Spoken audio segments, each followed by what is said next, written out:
Alhamdulillahi Rabbil Alamin. Wassalatu wassalamu ala nabiyina Muhammad wa ala alihi wa ashabihi ajma'in.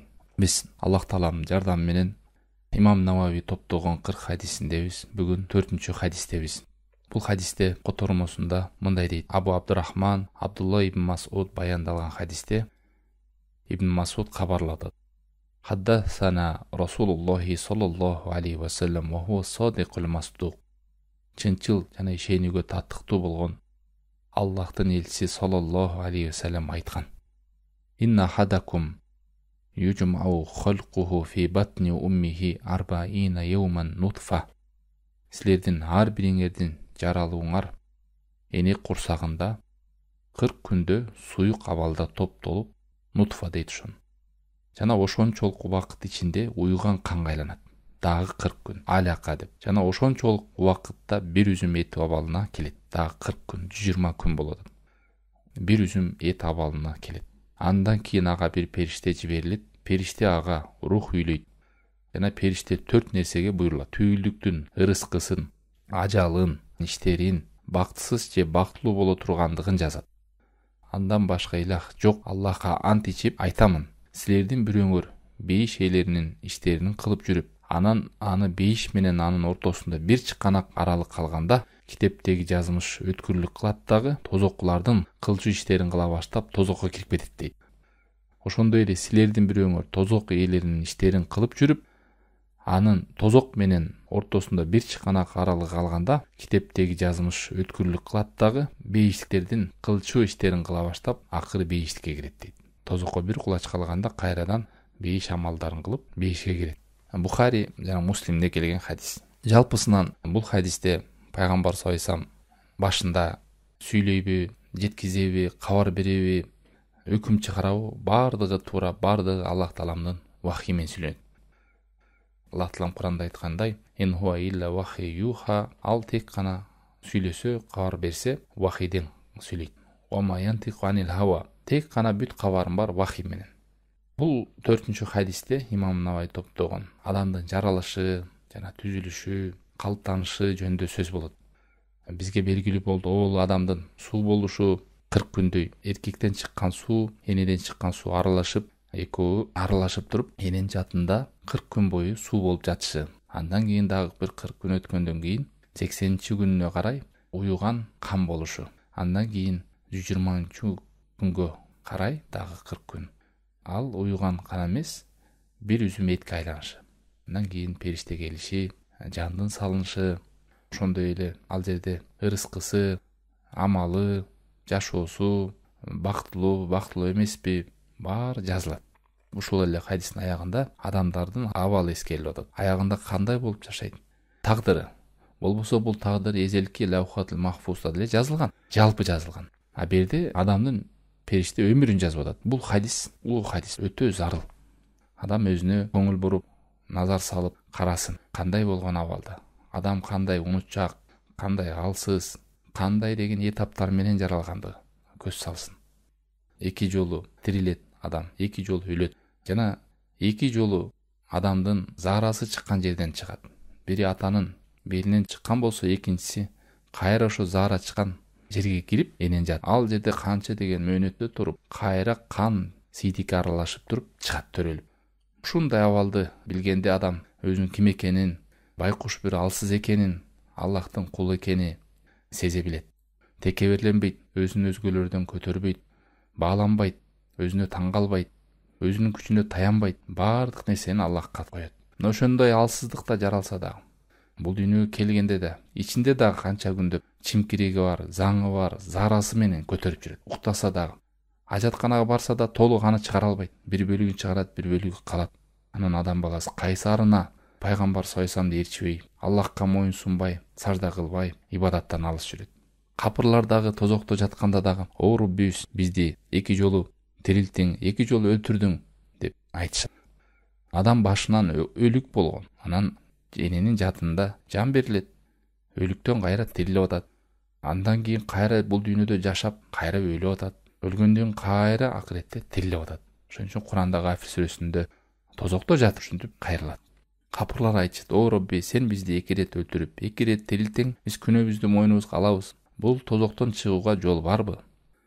Деп Аллах Таалам кайрылып аткан. Адам баласынын жаралуу этаптары кандай болуп келгендиги боюнча Куранда бир нече аяттарда айтылат. Ошонун бири Аллах Таалам Я юханнас ин кунтум фи ройбин минал ба'си фа инна халакнакум мин тураб сумма мин нутфатин сумма мин алакатин сумма мин мудгатин мухаллакатин ва гайри мухаллака. О адамдар, эгер кайра тирүүлүүдөн шектенүүдө болсоңор, өзүңөрдүн абалкы жаратылганыңарды карабайсыңар. Ойлонгула. Биз силерди, атаңарды, адамды эң обол топурактан жараттык. Андан соң тамчы суудан, андан соң кою кандан, андан соң бүткөн бүтпөгөн бир тиштен меттен жараттык. Силерге акырындык менен жете турган жаратууңарды мындай этап менен мунун баарын силерге баян кылып берип атабыз. Жана андан соң өзүбүз каалаган түйүлдүктү белгиленген төрөлүүчү мөөнөткө чейин жатындарга жайгаштырабыз дейт. Кийин силерди ымыркай бөбөк абалда жатындардан жарык дүйнөгө чыгарабыз. Кийин эресеңерге жеткенге чейин тарбиялайбыз дейт. Ошо балагатка жеткенге чейин. Мунун баардыгы ошол Ибн Аббас айткандай адам 7 этаптан өтөт дейт. Бул Муъминун сүрөсүнүн 12-чи аятында баяндайт. Ва лакад халакнал инсана мин сулалатин мин тин. Биз чындыгында инсанды ылайдан жараттык. Оболку адам алейхиссалам. Сумма жаална нутфатан фи карарин макин. Кийин аны бекем бир мекенде, бир абалда, ол атанын белинде, анан эненин жатында тамчы суу кылдык. Сумма халакна нутфатан алакатан фа халакнал алаката мудгата. Кийин ал нутфадан жана суюктуктан кан кылып жараттык. Андан кийин алакадан бир муштум же бир тиштеме эт кылдык. Андан соң сөөк жараттык анын ичине. Анан ал сөөктүн үстүнө эт каптадык. Кийин аны башкача бир жаратылышта өнүктүрдүк деп Алла Таала Муъминун сүрөсүнүн 14-чи аятында баяндайт.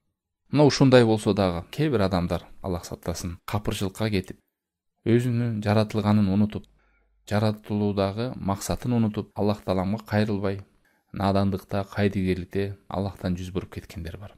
Мына ушуларды эскерип, Аллах Таалам Бакара сүрөсүнүн 28-чи аятында «Кайфа такфуруна биллахи ва кунтум амвата фахиякум, сумма юмитукум, сумма юхийкум, сумма илейхи туржаун». Силер кантип Аллахка капыр болуп атасыңар? Кантип капырчылык кыласыңар? Обол силер өлүк элеңер. Өлүк денеңерге жан берип тирилттик. Кийин силерди өлтүрдүк. Андан соң кайра тирилтет. Кийин эсеп берүү үчүн Аллахтын өзүнө кайтарыласыңар кайрадан тирилип. Жок болгонбузбуз. Адам көз салып, ой жүгүртүп, өзүнүн жаралганына кандай алсыз экенине, кандай этап менен калыптанганына, түзүлгөнүнө ой чаптырып көңүл бурса, жүрөк ойгонот, артын эстейт, билет кандай алсыз экенин. Аллах Тааламга канчалык деңгээлде муктаж экенин. Ар бир көз ирмемде биз Аллах Тааламга муктажбыз. Адам качан таят, качан куруйт, качан өзүнө таянган кез. Ошон үчүн артты унутпай, адам өзүнүн сыпатын, табиятын, жаралышын, оболун эстеп билип жүрүш керек. Мурсалат сүрөсүндө Аллах Таалам айтат: «Алам нахлукукум мимма иммахин, фажаалнаху фи карарин макин иля кадарин ма'лум». Силерди биз бир жиркеничтүү болбогон бир суудан жараттык дейт. Аны бир жерге сактап койдук, бир убактылуу белгиле. Атанын белиндеги уруктугу эненин жатына түшөт, ошол жерде сакталып 40 күн болуп тургандыгы бир убактылуу белгиле. 40 күндөй суу болуп эле. Эненин суусу менен атасы суу аралашып ошол жерде турат. Андан 40 күндө кан болгондугу. Ошол жерде дагы Аллах Таала эскерип атат дагы бир башка аяттарда. «Фалиянзуру линсану мимма хулик». Адам өзүнүн жаралганына карабайбы дейт. Кандай кылып жаралган? Мына ошол нерсеге Аллах Таалам бизге көз чаптырууга, кароого Куранда буйруган. Инсан өзүнө карасын эмнеден жаралган. Хулика мимма индафик. Мындай атырылган суудан жаралган го. Яхруджу мин байни сульби ва тараиб. Адамдын белинен чыгып, эненин жатына кирип, ошо суу аралашып туруп жаралган деп. Бул жерде фикый маселе айтып кете турган. Эненин боюнда 40 күн турганда суу болуп эле турат. Андан кийинки 40 күн 80 күнгө барганда кан болот. Андан кийинки 40 күндө 120 күн аралыгында жан салынат.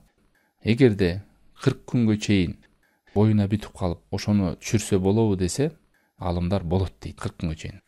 Жөн себепсиз эмес, бир себеби менен боло турган болсо, болот. Эне жаңы эле төрөгөн болушу мүмкүн, же болбосо дарыланып аткан, же врачтар ошо жыйынтык кылган болбойт деп. Себеби 40 күнгө чейин суу эле абалда турат дагы, баланы өлтүрдү дегенде өкүмгө жатпайт. Кудай сактасын. Ал эми 40 күндөн ашып, 80 күндөн аша турган, жан бериле турган учур боло турган болсо, ал учурда болбойт. Ал эми 80 күндөн аралыкта кийин жөн бир себептер менен өзү ооруп же ушундай болуп боюнан түшүп кала турган болсо бала, ал кезде аял нифас өкүмүн алат. Мындайча айтканда канды көрүп, намаз окубайт, кайдымкы жана төрөгөндөн кийин 40 күндөгү нифас күткөндөй эле ошондой өкүмдү алат. 120 күн болуп бала төрөлүп калса кайдымкыдей жууп, кепиндеп, жаназа намазын окуп, кайдымкы чоң кишини көмгөндөй эле көмөт. Бул хадистин уландысында Ибн Масуд радыйаллаху анху пайгамбар саллаллаху касам ичкенин айтып, мындай дейт: "Валлази нафси бияди". Менин жаным Аллахтын колунда турган зат менен ант ичем: "Инна хадакум ла я'малу би амали ахли жанна хатта ма якуна байнаху ва байнаха илля дира". Силердин араңардан бирөөңөр бир амал кылат. Бейиштин амалдарын кылып келип, бейишке кирүүгө бир кулач калат. Бейишке бир кулач калганда ага мурунку тагдырда жазылган китепчесиндеги болгон нерсе кайра болот. Бул деген сөз мурун бактысыз деп жазылган тагдырында. Ошол нерсе болуп, кайрадан тозоктун амалдарын жасап, тозоктун амалдары ага себеп болот. Эмнеге? Тозокко киришкен. Мына ошентип өлүп кетет дейт. Ошондой эле араңардан дагы бирөөлөр тозок амалын жасап, тозокко бир кулач калганда, тагдырда жазылган, китепте жазылган адам ошол нерсе болуп, кайрадан бейиш амалдарын жасап, бейишке кирип кетет дейт. Ушундай хадистерди укканда бир нерсени жүрөккө эске алайлы. Аллах таалам эч убакта кулуна зулум кылбайт. Аллах таалам адам баласына тагдырды жазган, бирок ыктыярды берген. Аллах билүүчү. Ал адам эмнени тандарын, жакшылыктуу, жамандыктуу кандай кыларын адамга ыктыяр берген, ошонун негизинде жазылган тагдыр. Мурунку сахабалар, табииндер айлму савабик, аль-хаватим деп коет, ушул нерседен коркушкан. Адамды амал кылууга, дайыма Аллах таалама жалынып жалбарып жүрүүгө, Кудайга жүрөгүн байлоого түртөт. Мен эзелки тагдырым кандай жазылган болду экен, бара турган жерим кандай болду экен, акыркы абалым кантип өтөм бул дүйнөдөн деген нерселерге түртөт. Себеби адам кандай абалда өлсө, ошондой абалда тирилет, хадистерде келген. Ошон үчүн күнөөгө барарда дайым эстеш керек. Ошо күнөөнү кылып атканда өлүп калбаймбы? Ошол күнөөнү кылып кайра тобо кылганга жетишпей калбаймбы? Күнөөнү жасап жүрөгүмө кара точкалар болуп көбөйүп, ошонун ары өтүп кетпеймби кайра кайта албай ыйман жолуна деп. Себеби адам кандай абалда өлсө, ошондой абалда тирилет. Ал эми бул жерде кээ бир адамдар төрткө бөлүнөт. Мына ушул хадистин негизинде кээ бир адамдар бар, башынан жакшы болуп жүрөт дагы, жакшы амалдар жасап, жакшы абалда өтөт бул дүйнөдөн. Кээ бир адамдар бар, башынан жаман амалдарды жасап, жаман абалда жүрүп, жаман өлүм менен эле өлөт. Кээ бир адамдар бар, үчүнчү түрдөгү адамдар, башында жакшы амалдарды жасайт, кийин капырчылык өтүп кетет дагы, капыр абалда өтүп кетет. Кээ бир адамдар бар, капыр болот, бул төртүнчү. Капырчылыкта жүрүп туруп кайра ыйманга келет дагы, ыйман абалында өтүп кетет. Төрт түрлүү адам. Бирок адам баласы биз кандай болгон күндө дагы тагдырга жазылган, бактылуу, бактысыз экен. Бактылуу адамдар бактылуудагы амалдар жасайт, бактысыз адамдар тозокко баруучу амалдарды жасайт. Кимдин багыты каякта болсо, ошол амалдар жеңилделет. Ким тозокко бара турган болсо, ага тозоктун амалдары жеңил болот. Ким бейишке жазылган болсо, бейиштин амалдары жеңил болот. Бул ушул белгилерден.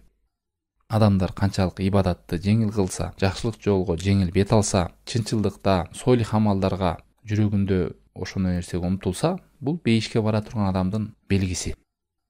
Ал эми күнөө иштерге жеңил кыла турган болсо, кээ бир адамдарга бирөөнү өлтүрүп коюш аябай жеңил, мисалы, уурдап коюш жеңил, кыянат кылыш жеңил, намаз окубайт, күнөө иштеринин үстүндө жүрүш аябай жеңил.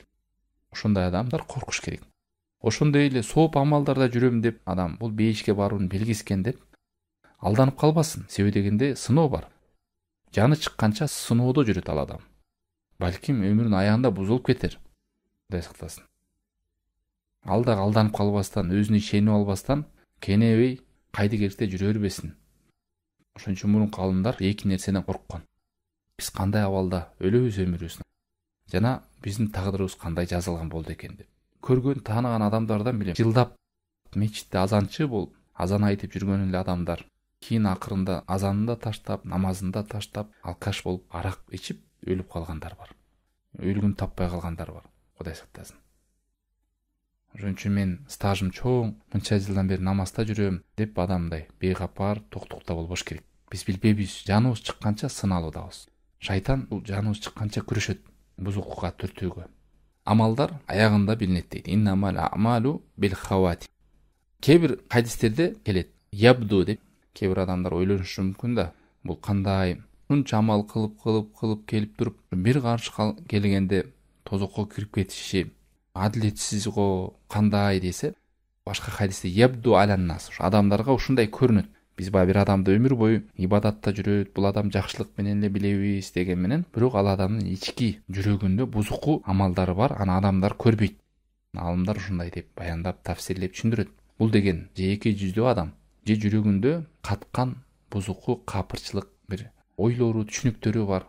Бирок адамдардын көзүндө эл менен кошо үркүп, бузуку амалды эмес, сырткы көрүнүшүндө сооп амал, намазын окуп, орозо тутуп жүрө берет, бирок жүрөгүнүн түпкүрүндө капырчылыгы бар. Кудай сактасын. Ошон үчүн туугандар, биз дайыма эскертип сабакта айтабыз, адам бузукулук иштерди, капырчылыкты, ширкке түшүү амалдарды билиш керек. Максатыбыз ошол нерсеге түшүп калбайлы деп. Намаз окуп эле жүрүп кээде адам капырчылык иштер жасайт, капырчылык ойлор келип калышы мүмкүн, амалдар жасап жүрүшү мүмкүн. Билбесе түшүп кетет адам. Ошон үчүн адам умтулуп илим алыш керек, үйрөнүш керек. Ошондой жүрөктөгү бузуку, жаман ойлордон арылыш керек.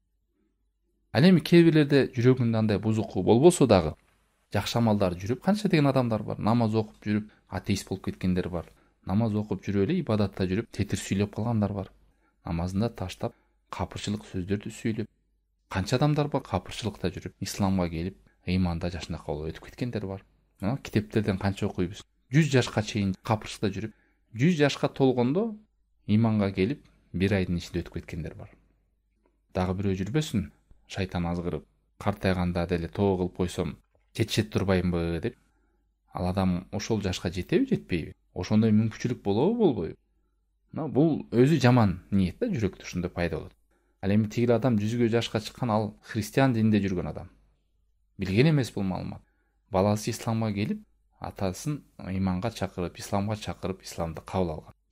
Кандай болсо да адам, бул өтө коркунучтуу хадис туугандар. Ушу 40 хадисте кирди. Мына адам өзүнүн жаралышын эстейт, абалын билет, таанышат, жана ошондой эле бул дүйнөдөн өткөнчө сынакта жүргөнүн абалы менен таанышат. Баарыбызга тиешелүү. Иманда жүргөн адам дагы көңүлү ток болуп калбасын. Мен соопто жүрөм, жакшылыкта жүрөм дебестен. Өзүнө ишенбесин. Дайыма жалынып жалбарып Аллахтан сурансын. Анын түпкү аягы кандай болуп бүтөт, тагдыры кандай, барар жери кандай, биз билбейбиз. Бирок ошол эле учурда адам сарсанаа болуп, бүкү-түкү болуп, жүрөгүндө кыжалат болуп да жүрбөш керек. Мындай нерсенин арылыш үчүн дайым үмүт менен коркунучтун арасында жүрүш керек. Ибадатта ушу 3 негиз, 3 нерсени бекем тутуңуз. Сүйүү, Аллахка болгон сүйүү, ибадатты кылганда сүйүп кылыңыз. Коркуу, анан үмүт. Чымчыктын 2 канаты бар го. Мына ошондой биз да ибадат кылганда 2 канаттай, оң жакта коркуу, сол жакта үмүт дейли. 2 нерсе жүрөктө эриш аркак болуп, тең салмакта жүрүш керек. Эгерде үмүт үзүлүп кете турган болсо, тек гана коркуу менен чектелге турган болсо, бул дагы болбойт. Аллахка болгон жаман күмөн, жаман ойду алып келет дагы. Кээ бирлер барып азын өлүп калат, кээ бирлер такыр корком деп жаман ойдор пайда болот. Ал эми коркуусу жоголуп кете турган болсо, үмүт гана болсо, Аллах Таалам кечиримдүү, ырайымдуу деп адам жеңил карап, кош көңүл кылып ибадаттарга таштап салат. Мында да тең салмактуулукту кармап, адам коркуу менен үмүттү алып жүрүш керек дагы, жана сүйүү менен жүрүш керек ибадатта. Ошол кезде жанагындай бүкү-түкү, кыжалат нерселер жүрөктө болбойт. Дайым Аллах Тааланын алдында адам баласы жакшылыкта жүрөт. Хадистерди уккандан кийин кайсыл гана амалды кылбаңыз, ушул амалды чырайлуу кылганга умтулат адам. Себеби дегенде биз билдик да, адамдар акыркы амалдары менен билинет. Ушул жашоодо иманда, исламда жашаганы, ибадаттарды кандай кылды, Аллах Таала менен болгон мамилеси кандай болду, чынчылдыгы, бардыгы акыркы амалында билинет. Ошончо имам Ахмадтан сураганда, качан биз эс алабыз, эс алуунун даамын сезебиз дегенде, оң бутубуз бейишти аттаганда босогосун. Ошондо сезип баштайбыз деген. Бул дүйнө амал, аракеттин үстүндө. Чырайлуу дегени амалды чырайлуу, туура, ыхлас менен пайгамбар саллаллаху алейхи вассалам сүннөтүнө шайкеш кылып, жана ушул амал эң акыркы амалым болуп калышы мүмкүн дегендей үмүт менен кылыш керек. Ушундай ойдо болуш керек. Кийинки амалга жетпей каламбы десе, адам ушул чырайлуу, ыхластуу кылууга түртөт. Анан үмүтү узун болсо, айли каякта келечек деген алдыда, мунун бардыгы шалакылыкка, кайдыгерликке, боштукка түртөт адамды. Мына ошонун артынан канча деген адамдар намазга өтпөй жүрөт. Айли алдыда, келечек алдыда, үмүт жакшы, бирок шайтан ушул узун үмүт менен адамды кулатат. Аллах таалам Куранда айтпады силердин өмүрүңөр ар кандай деп. Бирөө курсакта өлүп атат, бирөө жаңы эле чыгып өлүп атат, бирөөлөр жаш кезинде өлүп атат, бирөө 20 жаш, 30 жаш, баарыбызга бирдей өмүр берген жок да Алла таалам. Болбосо жаш кезинде өлгөндөр көбүрөөк болот. Муну айылга барганда адамдардан деле байкасаңыздар болот. Айылда кимдер? Карылар көппү же жаштарбы? Карылар саналып эле. Бул деген сөз карлыкка жетип өлгөндөр саны аз болот. Көп ушу 20 жаш, 30 жаш, 40 жаш, 50 жаш өлгөндөр. Андан кийинки адам ушул бир күнөөгө барарда дагы дайым жеңил карабасын. Ошол күнөө жүрөктө так болуп, күнөө адат болуп, ал күнөөдөн чыга албай да калышы мүмкүн адам. Чыга албай, күнөөнүн үстүнө күнөө толуп барып адам капырчылык менен өтүп кетиши мүмкүн. Бул жүрөк назик нерсе. Жана ак пактадай сууга салып сыкса суу чыгат, сүткө салып сыкса сүт чыгат, кара сууга салса кара суу чыгат. Ушундай жүрөктү жөн эле сынакка таштап салбаш керек. Жакшы адамдар менен жүрүүгө, жакшы амалдар жасоого, көздү, кулакты, мындай жаман нерселерди көрүүгө, жаман нерселерди угууга ушунун баары жүрөктү чачатат, карайтат. Анан адам барып ныксырап, алсырап, сооп иштерге оор да. Кээ бир адамдарга эртемен туруш чоң бир таш көтөргөндөй оор ал үчүн. Анан күндүз барып алып тренировка кыла берет, темирлерди көтөрүп жеңилдеп. Мына ушул жүрөк алыс боло турган болсо, кичинекей ибадатты ал адамга тоодой болуп калат. Ал эми жүрөк канча таза болсо, күнөөлөрдөн алыс болсо, ибадаттар жеңил болот. Ошодон рахат алат адам. Ошон үчүн бул хадисти эстеп, пайда алып, күнөө иштерге жеңил карабай коркойлу. Себеби адам кандай абалда өлсө, ошондой абалда тилет кыямат кайымда. Намазда өлгөн адам намазда, саждада өлгөн адам саждада туруп тилет. Ошондой эле Алла таалам кулдарына зулумдук кылбайт. Адамдар адашып калбасын, тагдырга жазылыптыр. Мага 5 деп жазылган турбайбы, значит мен 5ке барат турбаймбы деп. Мен тозокко жазылган экен, мен тозокко барат турбаймбы деп амал таштап салбасын. Алла таалам ыктыяр берген. Мына азыр кааласаңыз эфирди өчүрүп саласыз, сиз кааласаңыз угасыз. Ыктыяр, сизде ыктыяр бар экенин өзүңүз сезесиз. Болгондо адам себепти таштабаш керек, аракеттин үстүнө жүрүш керек. Кудай Таалам дуа кылып, суранып, жакшы амалдарды кылып, жаман амалдардан, жаман бузук иштерден алыс болуп таштап. Бул хадистер бизди ойготуш керек, амалы коркуш керек. Мен тагдырым кандай жазылган болду экен? Жашоомдун акыры кандай абал менен бүтөт экен? Субханалла, адам жүрөгүндө чынчыл болсо, жакшылыкта жүргөн адам жакшылыкта өлөт иншалла. Эгерде адамдын жүрөгүндө бир оорусу болсо, жаман бир ойлору болсо, андан тез арада жоюлуш керек. Илимдин негизинде, илим ээлерине чыгып сурап, ушундай жаман ой келип атат, ушундай жаман түшүнүгүм бар деп ошону сурап, Куран, сүннөт менен дарылап, ошондой пикирден, ойдон арылыш керек. Антпесе ал арылбаса ал чоңоюп, шайтананы көбөйтүп, капырчылыкка да жүрүп, жашоонун аягында ошол нерсе жарылышы мүмкүн да. Канча деген адамдар болгон. Жакшы амалда жүрүп туруп капыр болуп кеткен. Тоосуз өтүп кеткен, эртең ана мына деп отуруп. Аллах таалам баардыгыбызды жакшы амал менен өтүүгө насип кылсын. Жүрөгүбүздү тазаласын, чынчылдардан, ыхластуулардан кылсын. Жашоосунун акырында ла иляха илlalloh келме менен аяктоого, чынчыл болуп, ыхластуу болуп, Аллах таалам алына кайтып барууга насип кылсын.